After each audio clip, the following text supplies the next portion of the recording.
Chapter 10. Paul. Paul had the best seat in Mrs. Jewell's class. He sat in the back of the room.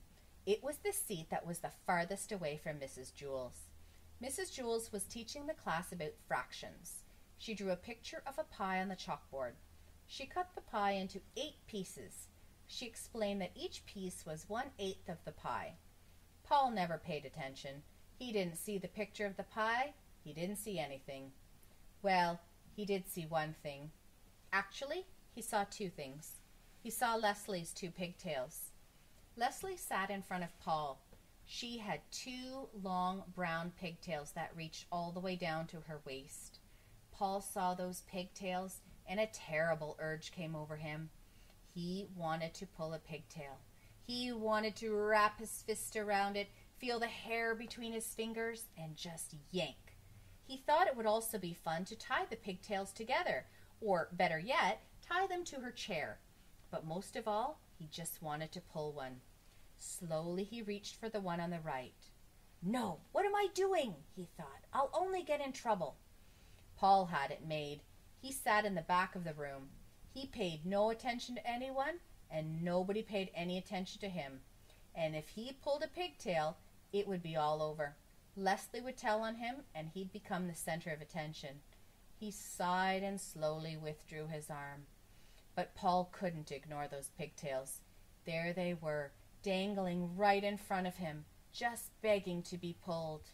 He could close his eyes, but he couldn't make the pigtails disappear. He could still smell them and hear them. He could almost taste them. Maybe just a little tug, he thought. No, none. There they hung, easily within his reach. Well, let them just hang there, thought Paul. It would be foolish to pull one, no matter how tempting they were. None of the other children in the class pulled pigtails. Why should he? Of course, none of the other children sat behind Leslie either. It was just a simple matter of being able to think clearly. That was all. Paul thought it over and decided not to pull one. It was as simple as that. Suddenly, his arm shot forward. He grabbed Leslie's right pigtail and yanked. "Yeah!" screamed Leslie. Everybody looked at her. "Paul pulled my pigtail," she said. They all looked at Paul. I couldn't help it," said Paul. "You'd better learn how to help it," said Mrs. Jewell. She wrote Paul's name on the chalkboard under the word discipline. "Tell Leslie you're sorry." "I'm sorry, Leslie," said Paul. "Huh," said Leslie. Paul felt horrible. Never again would he pull another pigtail. Except there was one problem. He still wasn't satisfied. He had pulled the right one, but that wasn't enough. He wanted to pull the left one too. It was as if he heard a little voice coming from the pigtail saying, "Pull me, Paul, pull me." "I can't," Paul answered. "My name's already on the chalkboard under the word discipline." "Big deal," said the pigtail. "Pull me." "No way," said Paul. "Never again." "Aw, come on, Paul. Just a little tug," urged the pigtail. "What harm could it do?" "Lots of harm," said Paul. "Leslie will scream and I'll get in trouble again." "Well, that's not fair," whined the pigtail. "You pulled the right one. Now it's my turn." "I know, but I can't," said Paul. "Sure you can," said the pigtail. "Just grab me and yank." "No," said Paul. "It's not right." "Sure it is, Paul," said the pigtail. "Pigtails are meant to be pulled. That's what we're here for." "Tell that to Leslie," said Paul. "Leslie won't mind," said the pigtail. "I promise." "I bet," said Paul, "just like she didn't mind the last time." "You just didn't pull hard enough," said the pigtail. "Leslie likes us pulled really hard."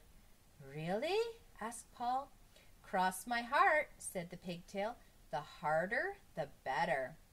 "Okay," said Paul, "but if you're lying—" "I promise," said the pigtail. Paul grabbed the left pigtail. It felt good in his hand. He pulled as hard as he could. "Yeah!" screamed Leslie. Mrs. Jewell asked, "Paul, did you pull Leslie's pigtail again?" "No," said Paul. "I pulled the other one." All the children laughed. "Are you trying to be funny?" asked Mrs. Jewls. "No," said Paul. "I was trying to be fair. I couldn't pull one and not the other." The children laughed. "Pigtails are meant to be pulled," Paul concluded. Mrs. Jewls put a check next to Paul's name on the chalkboard under the word discipline. But at last Paul was satisfied. True, his name was on the chalkboard with a check next to it, but that really didn't matter. All he had to do was stay out of trouble the rest of the day and his name would be erased. It's easy to stay out of trouble when you have the best seat in the class. In fact, Paul could do this every day. He could pull Leslie's pigtails twice and then stay out of trouble the rest of the day. There was nothing Leslie could do about it. Suddenly, out of nowhere, Leslie screamed, "Yeah!" Mrs. Jewls circled Paul's name and sent him home early on the kindergarten bus. Nobody would believe that he hadn't pulled Leslie's pigtail again.